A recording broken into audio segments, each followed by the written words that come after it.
ព្រះឡើងខ្ពង់ដូចកាយសុខសប្បាយទាំងប្រុសស្រីសិល្បករសិល្បការនីកំពុងចាប់ក្តីសម័យ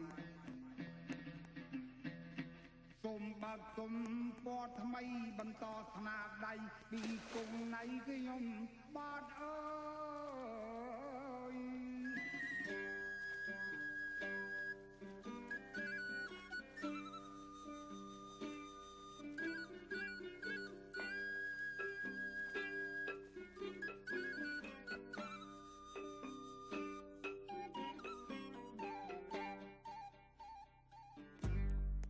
I said time to ride ពេលវេលាមានតម្លៃទៅខ្ពស់ហួសចម្ងាយដោយលោកគ្រូណៃរើខ្ពស់ហួសពីផ្កាយធ្វើអត់តែមិនឈិនឆៃឲ្យឆើតឆាយ